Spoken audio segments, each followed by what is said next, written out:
Hey guys, welcome back to my channel today. In today's video, we're going to be doing a review on some of the new Marc Jacobs Coconut Fantasy Collection items. The first item is going to be the new Marc Jacobs Omega Bronzer in the shade Tan-tastic. The second item is going to be the new Eye-conic eyeshadow palette in Fantascene. And the last thing is the Marc Jacobs Finish Line Setting Powder in Invisible. If you guys are new here, hello, my name is Jenna Fraze. Thank you so much for tuning in and checking out this video today. I do 2 beauty videos a week that are all about high-end and luxury beauty products, so if you are just as into that as I am, I'm sure we'd get along great. Don't forget to hit that subscribe button as well as click that little bell that is right beside it so that you can be notified when I post my future videos. And without further ado, let's get on to these reviews. The first product I'm going to be reviewing is the Omega Bronzer in the shade Tan-tastic. The outer packaging of this bronzer is super stunning. I was super lucky to get this product when it released the first time, so my packaging has the standard silver labeling. When you open up the pan itself, there's a super large mirror, which is awesome, and then there's the product itself. The shade to me is definitely a beautiful neutral bronzer, not too warm, not too cool. This bronzer is available at Sephora right now. It is limited edition, but there are thoughts that it's going to be brought out again later on in the year, and they're going to make it permanent that time, so we're not sure on that one yet. It retails for 49 American dollars or 59 Canadian dollars.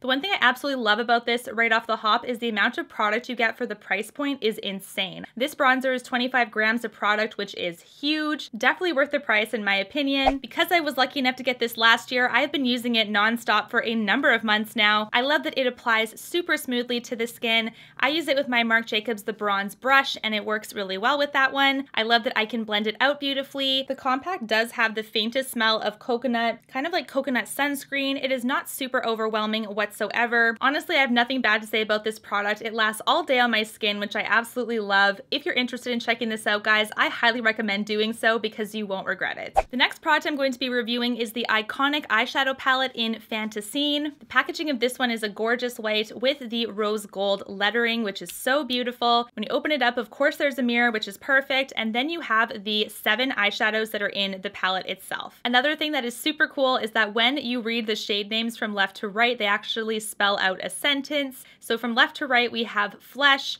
Covets, Fantasy, She Said, Meetcha for more, on the dance floor. This palette is currently available at Sephora right now, and it does retail for 49 American dollars or 64 Canadian dollars. It doesn't say limited edition by it, so I'm not 100% sure if it's going to be limited edition or if it is permanent to the line. When I was applying these shadows, guys, I did notice that there were a couple shades that were giving me a little bit of a harder time. The first one was Meetcha, which is the gold shimmery one. That one has a lot of fallout. I also noticed with the shade called For More, which is the deep purple, that it also had some fallout, but it wasn't as bad as the gold one. The light colors as well as the pinks in this palette didn't give me any trouble whatsoever. All of these shades do blend beautifully, which is definitely a strong pro for me, but if you are going to be using that deep purple or the gold, I definitely recommend doing your eyes first if you're going to be using this, because honestly, you will be surprised at how much falls on your face.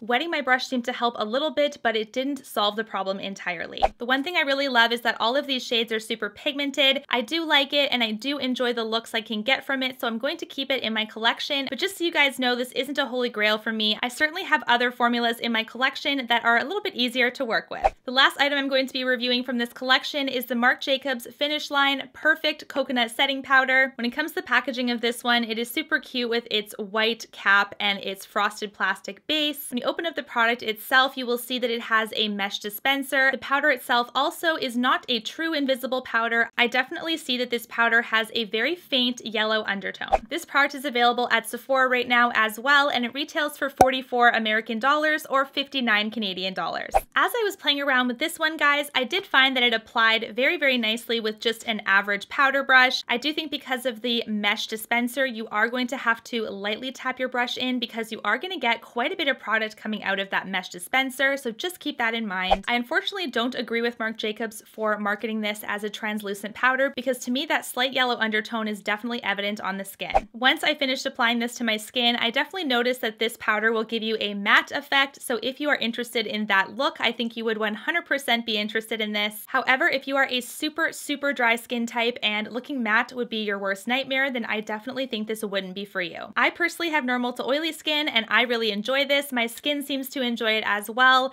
It stays on my skin all day. I didn't notice I had to touch up my skin at all either. This also does have the slightest coconut scent to it, but it's not overbearing whatsoever. It's just that if you are sensitive to scent, you may want to consider that as well. I recently reviewed the Hourglass Translucent Setting Powder as well, and to me the difference between the two is that the Hourglass is definitely a true translucent powder. There's no hint of a pigment undertone to that one whatsoever, and the finish of that one is a little bit natural to a softer matte, whereas this powder from Marc Jacobs is a true matte finish. Anyways guys, those are my thoughts on some of the new items from the Marc Jacobs Coconut Fantasy collection. There is one more item to the Coconut Fantasy collection, and that is the Marc Jacobs Dewdrops in a rose gold color. Personally, I thought it was going to be too dark on my skin, so I just personally didn't order it. If you guys enjoyed this video, don't forget to let me know by giving it a big thumbs up, as well as don't forget to subscribe on your way out. And until my next video guys, take care. Thank you so much for watching. Bye!